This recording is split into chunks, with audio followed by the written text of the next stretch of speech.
joined us. We have a few minutes left in the show. You know, Rasulullah sallallahu alaihi wasallam advises us, and this advice is for the month of Ramadan and out of the month of Ramadan as well. Al-Mahiru bil-Quran ma'a-Safaratil Kiramil Barara, that the person who perfects his Quran, works towards that ultimate perfection in the tajweed, in the waqf, in everything surrounding the science related to the recitation. Allah subhanahu wa ta'ala promises him that he will enjoy the company of the scribes, the noble righteous scribes that are writing down the wahi of Allah subhanahu wa ta'ala over and over again. Because of their khidmah, because of their service to the book of Allah, the wahi and the revelation, this mahir, this person here who has mastered the recitation of the book of Allah will enjoy the company. But then Rasulullah sallallahu alaihi wasallam also advises an advice that is applicable for you and I. وَالَّذِي يَتَقَعْقَعُ, that person who struggles, that person who attempts to learn, but the words are not coming out correctly, but does not give up. Most importantly, does not give up, continues to persevere, continues to try.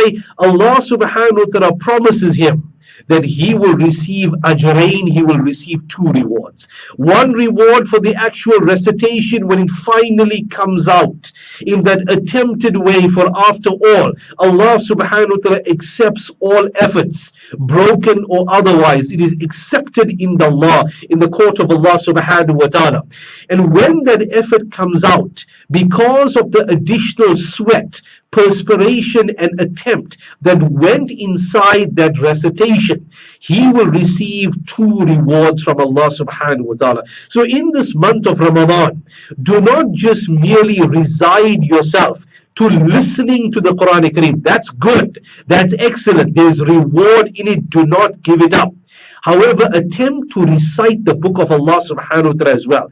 And we know very well that there are many people out there who could have learned to recite the book of Allah subhanahu wa ta'ala early on in their life. They knew how to recite Quran. But because of maybe laziness, if I may put it that way, because of inattentiveness, they lost that skill of recitation. It's there.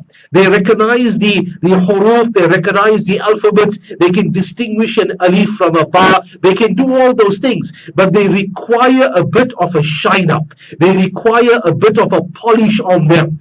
Do not be shy, do not be afraid to ask for those extra lessons. Approach your local teachers, approach the teacher of your children, that ustad or that apa. Make sure, of course, it is gender sensitive. A male should go to a male and a female should go to a female.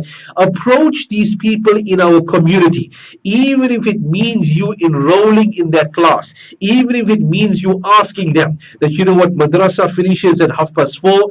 Before you go home at 5 o'clock, for that half an hour, just spend some time with me, spend an extra 15 minutes with me, remunerate them and give them something for their time and something for their efforts. Do not allow those efforts to go unrewarded, and it'll take, inshallah al-Aziz, just a few lessons, just a few short months, wherein you will regain that ability to recite the book of Allah subhanahu wa ta'ala once again.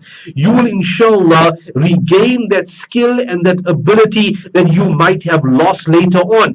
And most importantly, you will be included in that ambit of the hadith where Rasulullah sallallahu alaihi wasallam says, وَالَّذِي يَتَقَعْقَهُ, that person who struggles, who attempts, who stumbles and falls but continues to get up in the attempt to recite the book of Allah subhanahu wa ta'ala with perfection, will receive two rewards from Allah subhanahu wa ta'ala. Jazakumullah khairan for having